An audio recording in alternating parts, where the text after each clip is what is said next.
Buenas, profesora y compañeros. Mi nombre es Justin Azofeifa. En este día les estaremos explicando un poco sobre el fauvismo. Para dar inicio a este video, comenzaré hablándoles sobre el contexto histórico-político.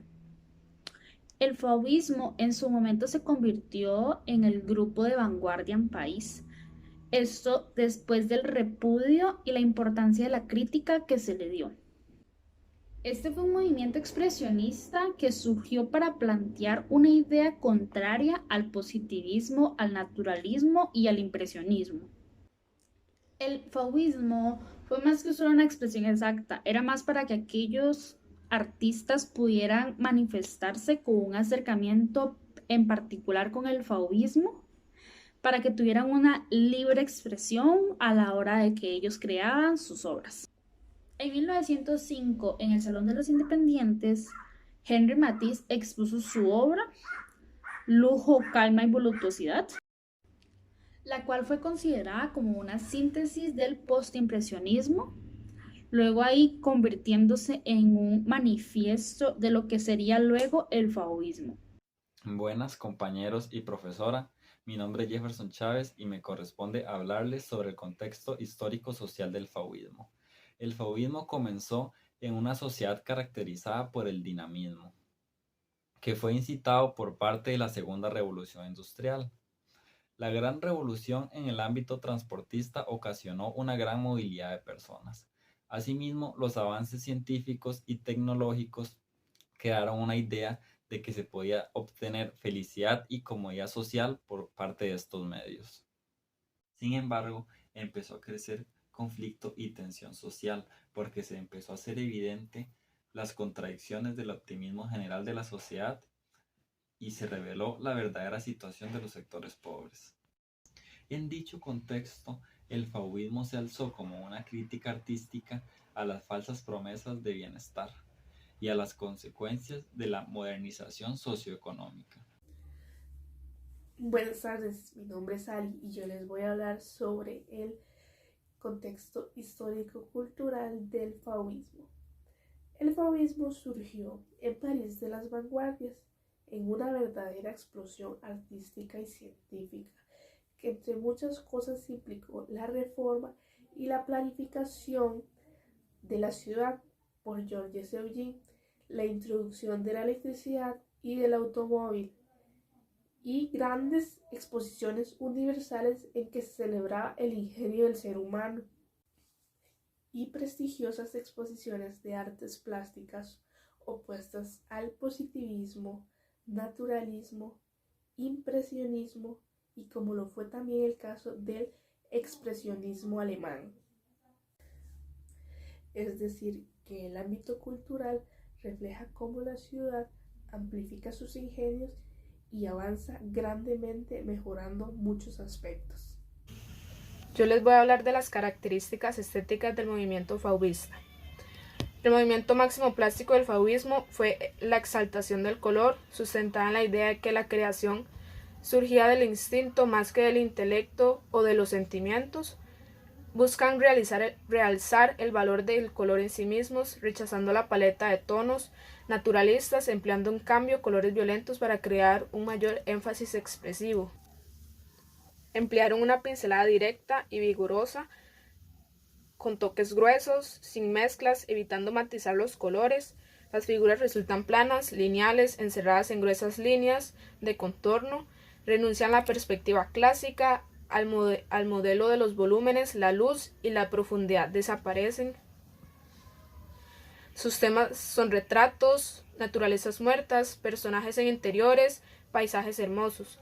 Tenían un gusto por la estética de las estatuas, por el arte africano negro, la liberación del color respecto al dibujo, exaltando los contrastes cromáticos. De este movimiento destacan varios pintores, entre ellos Henri Matisse, que era un pintor francés, máximo representante del fauvismo. Matisse impulsó un movimiento pictórico en el que el color no solo servía para reproducir objetos y personas, sino también representar emociones. Antes de iniciar el movimiento fauvista, Matisse probó otros estilos y otras técnicas, como el divisionismo o puntillismo. Esta técnica separaba las formas Separaba las formas y colores por puntos o pequeñas pinceladas que vistas desde una cierta distancia formaban figuras y paisajes definidos. Fundó el movimiento fauvista. Esta corriente tuvo una vida corta entre 1905 y 1911 aproximadamente, pero fue una historia relevante del arte. El crítico Lois se refirió a ellos con el término francés fauves, es decir, fieras o bestias salvajes, porque pintaba al óleo con colores vivos y con una libertad absoluta, lo que les llevaba a representar objetos y personas de forma poco realista sobre el lienzo. Les voy a hablar sobre André Derain. André Derain era un pintor, un ilustrador y un escenógrafo francés. Él nació el 10 de junio de 1880. Él tenía una singular pasión por las miniaturas francesas y por las obras italianas renacentistas. Derain fue un miembro activo del grupo fauvista.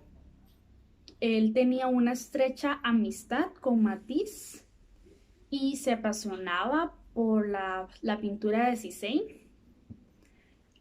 A diferencia de sus colegas fauvistas que tenían solamente interés sobre los colores de las obras, Derain también le daba importancia a lo que era la forma de estas.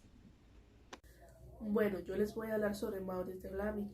Él fue un pintor francés formado como músico. Él inició la pintura estudiando las obras expuestas en Louvre y en las galerías de la calle Lafite. El conocimiento de la obra de Vincent van Gogh fue determinante para él.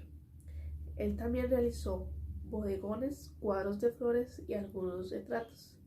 Y puede afirmarse que él encarnó verdaderamente el espíritu fauvista. Bueno, ahora vamos a hablar sobre 3 obras importantes realizadas por estos pintores. Vamos con la primera. La primera se llama Lujo, Calma y Voluptuosidad. Esta obra fue realizada por Henri Matisse en el año de 1904. Fue pintada al óleo en lienzo. Actualmente se ubica en el Museo d'Orsay, París, Francia. Mide entre 98.3 centímetros de alto por 118.5 centímetros de ancho. Esta obra es considerada como una de las primeras del fauvismo. Les voy a hablar sobre la obra Puentes sobre el Río. Esta obra fue realizada por el artista André Derain en 1906. Él utilizó la técnica de óleo sobre lienzo para realizar la obra. Esta obra mide 82.6 centímetros de alto por 101.2 centímetros de ancho. La obra actualmente pertenece a la colección de William Paley. La obra describe un lugar en el sur de Francia y debido a la composición de los patrones tan complejos que tiene la obra, sugiere una reelaboración y una remodelación gradual